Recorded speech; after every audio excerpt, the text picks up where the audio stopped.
नमस्कार, मैं हूं आपके साथ अंकिता पाल। बुलेटिन की शुरुआत करते हैं बड़ी खबर से। बड़ी खबर इस वक्त की टीवी स्क्रीन पर देहरादून से, जहां पर भारी बारिश से लगातार लोगों के लिए आफत बनी हुई है। मौसम विभाग ने अलर्ट भी जारी किया। नैनीताल, चंपावत में येलो अलर्ट जारी। बड़ी खबर इस वक्त की, लोगों से सावधानी बरतने की अपील की गई। देहरादून, पौड़ी और टिहरी में हल्की बारिश दर्ज की गई है। अल्मोड़ा और साथ ही बागेश्वर में हल्की बारिश की संभावना। बड़ी खबर इस वक्त की देहरादून से, जहां पर भारी बारिश से लोगों में आफत का माहौल देखने को मिल रहा है, जहां पर नैनीताल, चंपावत में येलो अलर्ट जारी किया गया। मौसम विभाग ने अलर्ट को जारी किया है। लोगों से सावधानी बरतने की अपील भी लगातार की जा रही है। देहरादून, पौड़ी में भी आपको बताते चले कि लगातार अलर्ट जारी किया गया है। भारी बारिश से लगातार अलर्ट जारी किया गया। मौसम विभाग ने यह अलर्ट को जारी किया है। लोगों से सावधानी बरतने की भी अपील लगातार की जा रही है। भारी बारिश की संभावना अल्मोड़ा में भी दर्ज की गई है।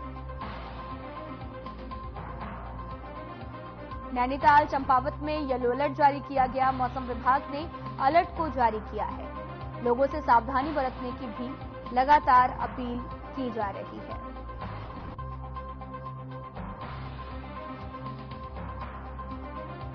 नैनीताल, चंपावत में येलो अलर्ट जारी किया गया। आपको बताते चले कि लगातार मौसम विभाग ने लोगों से सावधानी बरतने की अपील की है।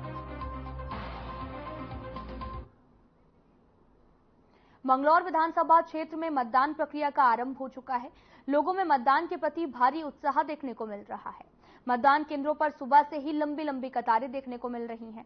आपको बताते चलें कि जहां बुजुर्ग, महिलाएं एवं युवा अपने मत का प्रयोग करने के लिए प्रतीक्षा कर रहे हैं, तो वहीं विधानसभा चुनाव में लोगों का ये उत्साह लोकतंत्र की मजबूती का प्रतीक है।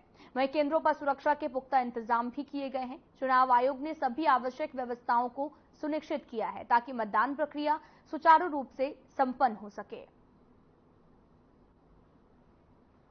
आपको बता दें कि मतदान केंद्रों पर लंबी लंबी कतारें देखने को मिल रही हैं। आपको बताते चलें कि मंगलौर सीट पर मतदान लगातार जारी है। उत्तराखंड की 2 विधानसभा सीटों पर आज उपचुनाव हो रहा है। मंगलौर सीट पर, और आपको बताते चले कि बसपा विधायक के निधन के बाद यह सीट खाली चल रही थी, जबकि बद्रीनाथ सीट पर लोकसभा चुनाव से पहले कांग्रेस के विधायक बीजेपी में शामिल हो गए थे। आप तस्वीरें देख सकते हैं, जहां पर मतदान में शामिल होने के लिए लगातार लोगों की लंबी कतार भी देखने को मिल रही है। तस्वीरें आपको दिखा रहे, जहां पर लोगों ने भारी संख्या में मतदान करने के लिए पहुंचे हैं।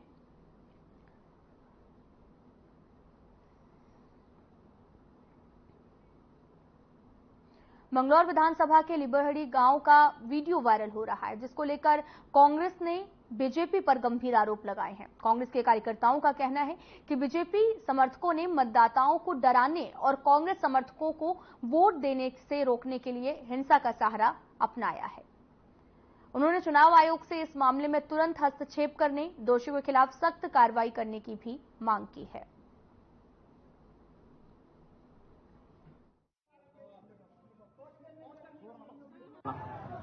ये देखिए, आधे घंटे के बाद मैं पहुंचा हूं लगभग। ये देखिए, और इनके गोली लगी है या क्या? डंडा लगा है इनको। 4-5 आदमी इनको कोई अस्पताल ले जाने के लिए भी नहीं आया। ये देखिए, अब मैं जानकर मेरे खिलाफ जो पुलिस प्रशासन कार्रवाई करनी चाहे, आकर बाद में लड़ाई लड़ेंगे। पहले खून चलते हुए अपने साथी को अस्पताल पहुंचाना मेरी जिम्मेदारी है, एम्बुलेंस नहीं। मुझे कोई अधिकारी नहीं मिला। मुझे 2 दरोगा और 4 सिपाही दिखाई दिए। पता है, बहुत देर से गाड़ियां दौड़ रही हैं सड़कों पर। क्या महाराज उसमें सुधीर चमोली में बद्रीनाथ विधानसभा उपचुनाव का आरंभ हो चुका है। सुबह 8 बजे से ही मतदाताओं की लंबी लंबी कतारें देखने को मिल रही हैं। वहीं पुलिस प्रशासन की तरफ से सुरक्षा के कड़े इंतजाम किए गए। ड्रोन कैमरे से नजर भी रखी जा रही है। मतदान को लेकर महिलाओं में भी काफी ज्यादा उत्साह देखने को मिल रहा है। आपको तस्वीरें दिखा रहे हैं जो कि चमोली से हैं, जहां पर लगातार बद्रीनाथ विधानसभा सीट से ब्लॉक परिसर बूथ में लोग मतदान करने के लिए पहुंच रहे हैं, तो वहीं महिलाओं में भी काफी उत्साह मतदान को लेकर देखने को मिला है। उपचुनाव का आरंभ हो चुका है, जिसको लेकर मतदान सुबह 8 बजे से दोनों विधानसभा सीटों पर मतदान शुरू है।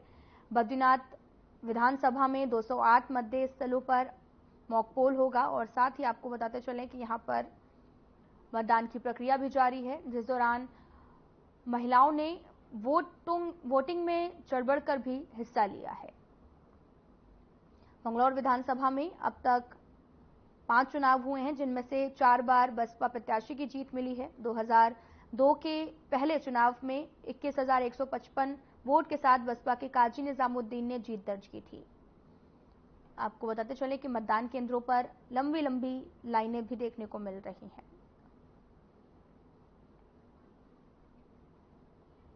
मंगलौर विधानसभा सीट की अगर बात की जाए तो बसपा का गढ़ रही है। राज्य गठन के बाद में 5 विधानसभा चुनाव में इस सीट पर 4 बार बसपा ने जीत हासिल की है, जबकि एक बार कांग्रेस को जीत मिली है।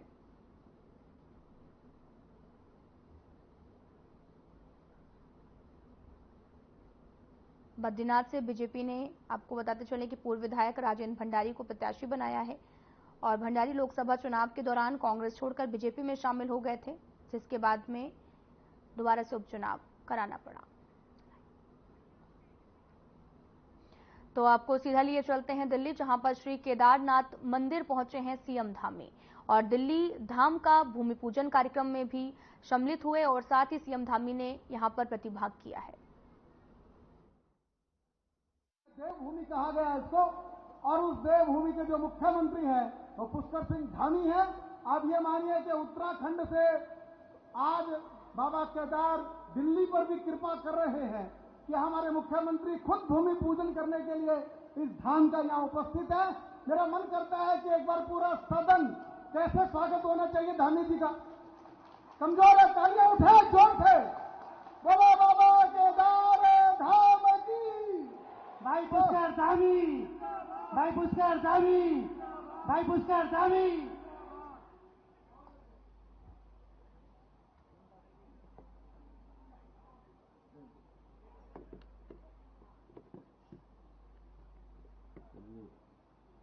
जय बाबा केदार,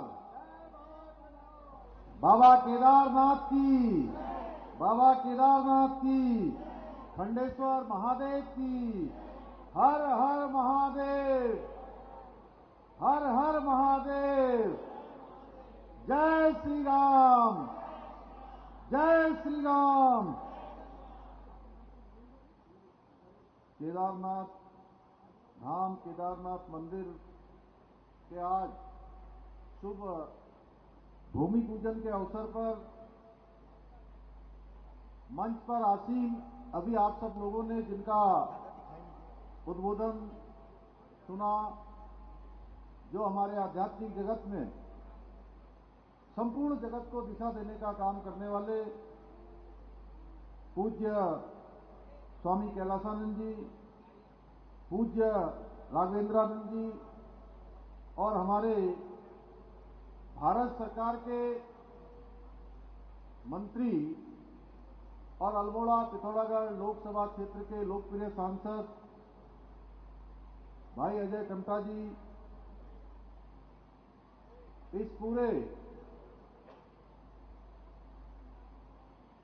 कार्यक्रम का यहां पर केदारनाथ धाम जिसका निर्माण होना है उसके संयोजन का जिन्होंने दायित्व लिया और हम सबको आज यहां पर इस बहुत ही मैं कहूं कि पूज्य कार्य में सबको सहभागी होने का अवसर जिनके कारण से मिला, ऐसे भाई सुरेंद्र रौतेला जी,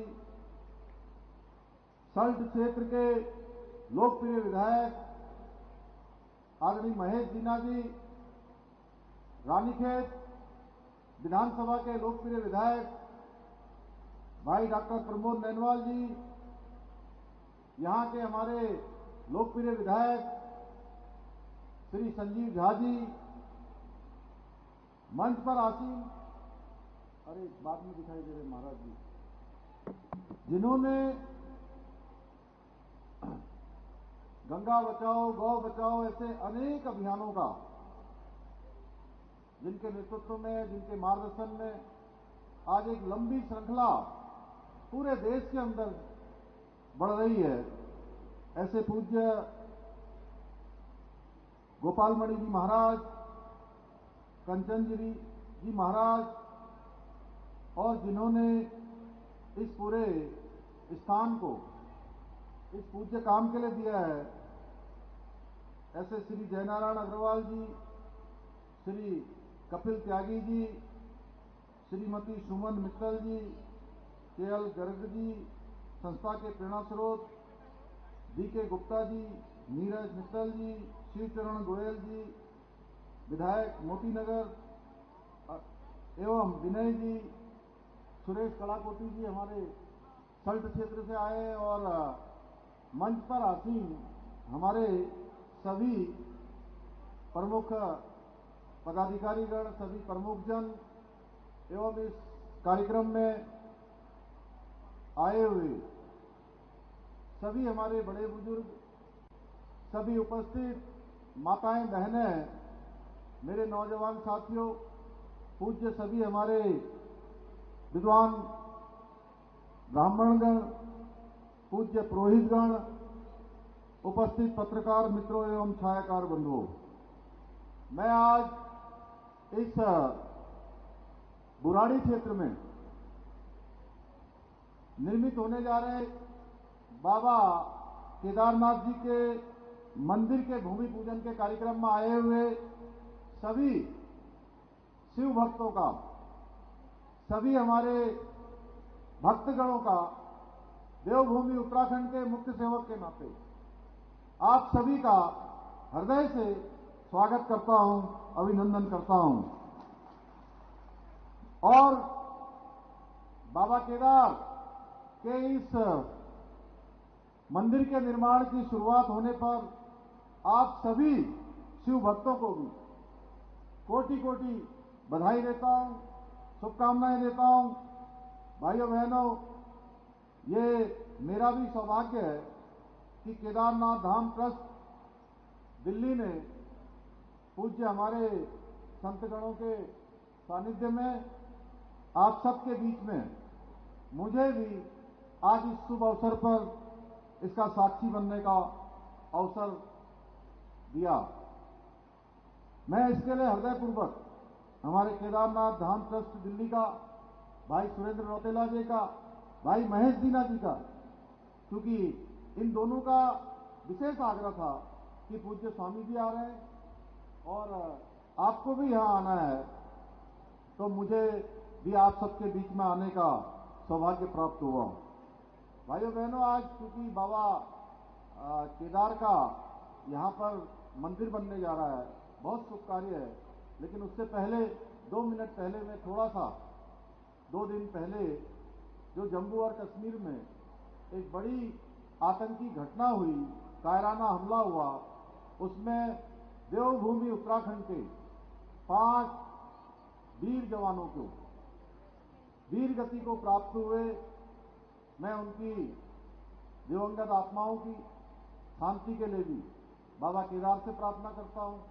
और कल ही रात्रि को जहां बाबा केदार का प्रांगण है, उसी विधानसभा क्षेत्र की विधायिका बहन शैला रानी जी का भी देहांतवान हो गया। उनको भी मैं भगवान से प्रार्थना करता हूं कि अपने श्री चरणों में स्थान दे। भाइयों बहनों, ये बुराड़ी क्षेत्र का जिक्र हमारे सभी पौराणिक ग्रंथों में मिलता है और इसका संबंध महाभारत काल से जुड़ा हुआ है। और मैं अनेक समय समय पर यहां बुराड़ी में बहुत वर्षों से मैं यहां आता रहा हूं। आज निश्चित रूप से ऐसे शुभ अवसर पर आने पर मुझे आत्मिक रूप से, व्यक्तिगत रूप से बहुत प्रसन्नता हो रही है कि इतना विशाल आयोजन यहां पर आप सबके द्वारा किया गया है। पुराणों में उल्लेख आता है कि पहले इस क्षेत्र का नाम मुरारी घाट हुआ करता था और जो बदलते बदलते ये बुराड़ी हो गया। यहां पर स्थित खंडेश्वर महादेव मंदिर भी अपने आप में एक पौराणिक और एक बहुत ही पूजनीय स्थल है। इस पवित्र भूमि पर उत्तराखंड और सनातन संस्कृति के मूल परिचायक दयानिधान बाबा केदारनाथ जी का यह धाम निश्चित रूप से आने वाले समय में हमारी संस्कृति और शाश्वत आस्था का आधुनिक प्रतीक बनेगा।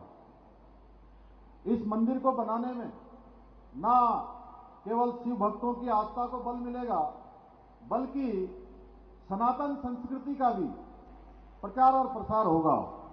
यह मंदिर श्रद्धा को जीवन से, मानव को महादेव से, समाज को अध्यात्म से और वर्तमान पीढ़ी को प्राचीन संस्कृति से जोड़ने के एक केंद्र के रूप में व्यापक रूप से आने वाले समय में अपना योगदान यहां से होगा।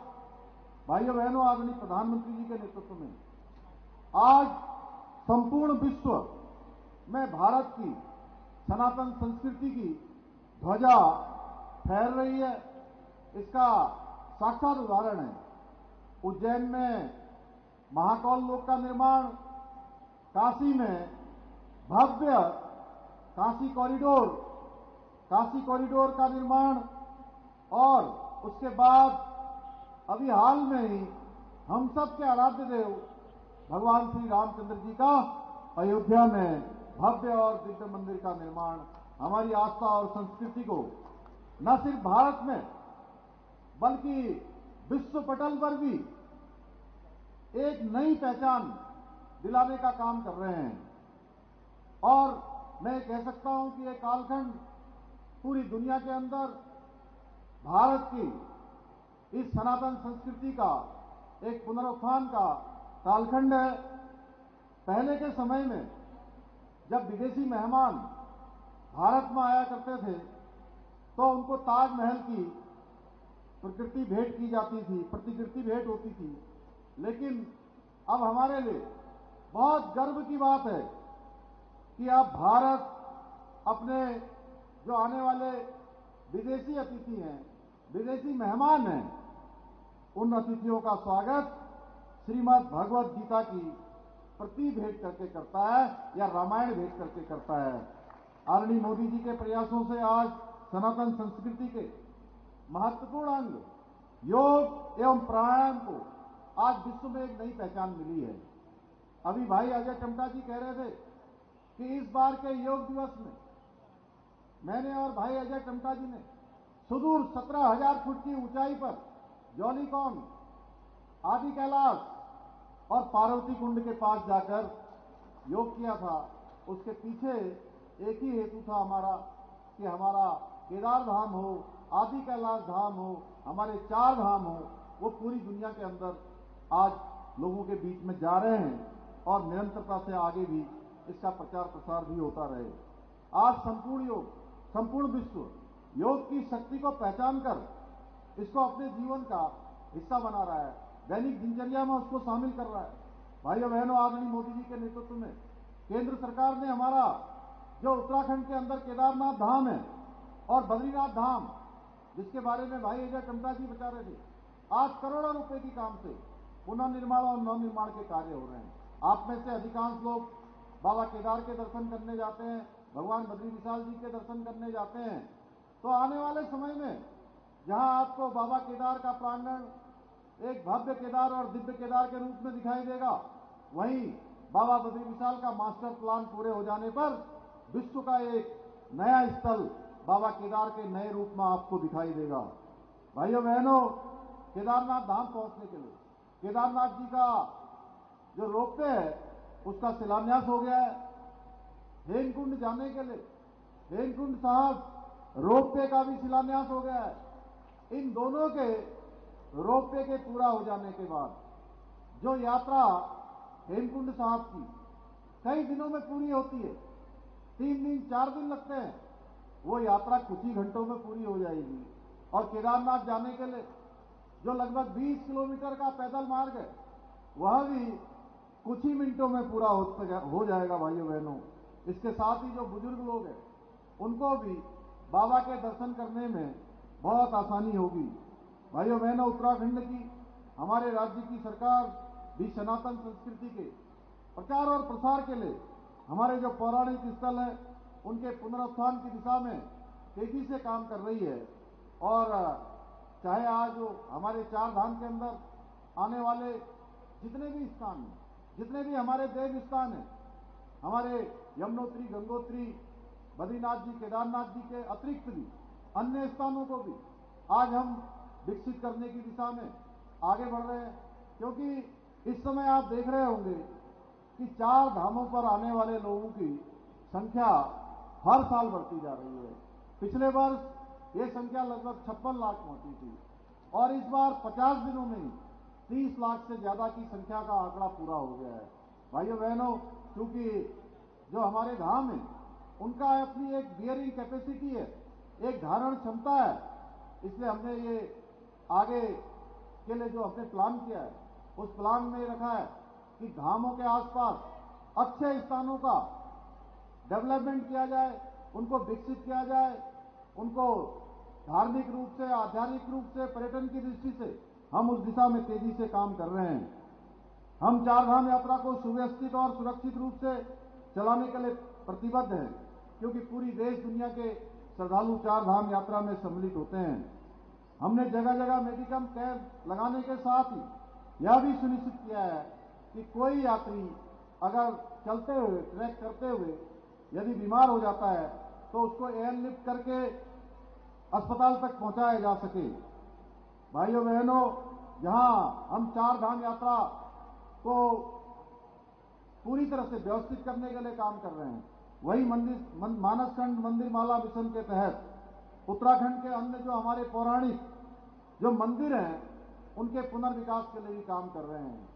उसमें हमने हमारे मानसखंड के अंदर आने वाले सभी मंदिरों के विकास की योजनाएं बनाई है। भाइयों बहनों, कुछ दिनों बाद ही पवित्र श्रावण मास की शुरुआत होने जा रही है और आप सभी को पता होगा कि श्रावण मास के महीने में हरिद्वार में विशाल कांवड़ मेला लगता है।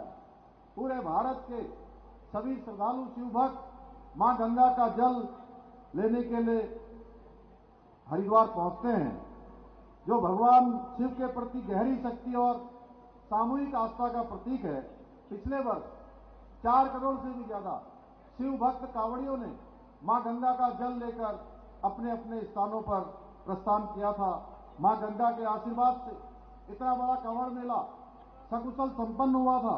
इस वर्ष भी 22 जुलाई से यह मेला प्रारंभ हो रहा है। उसकी सारी तैयारियां हमारी शुरू हो गई हैं। हमारी सरकार इस वर्ष भी इस विशाल मेले के संचालन को सुचारू रूप से चलाने के लिए प्रतिबद्ध होकर काम कर रही है।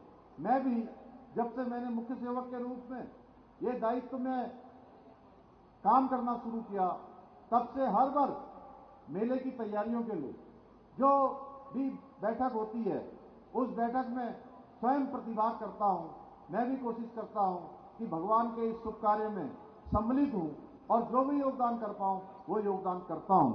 भाइयों बहनों, सनातन संस्कृति और भक्ति और श्रद्धा का पाठ पढ़ाने के साथ ही हमारे भीतर दया, करुणा, मानवता एवं राष्ट्र सेवा की भावना का भी संचार करती है।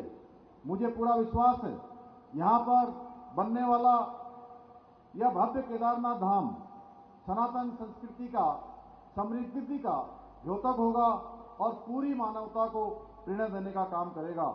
मैं इस पुण्य काम के लिए केदारनाथ धाम के ट्रस्ट के संस्थापक श्री सुरेंद्र सिंह रौतेला जी एवं हमारे जयनारायण जी एवं पूज्य संतगणों का, पूरी समिति का संयोजन करने वाले हमारे सभी महानुभाव जिन्होंने इस आप सीएम धामी को सुन रहे थे, जो कि दिल्ली के बुराड़ी में पहुंचे हुए थे, जहां पर केदारनाथ मंदिर का यहां पर शिलान्यास भी किया है और साथ ही यहां पर अब जो भक्त हैं वो 12 महीने दर्शन भी कर सकेंगे। फिलहाल इस वीडियो में इतना ही। नमस्कार।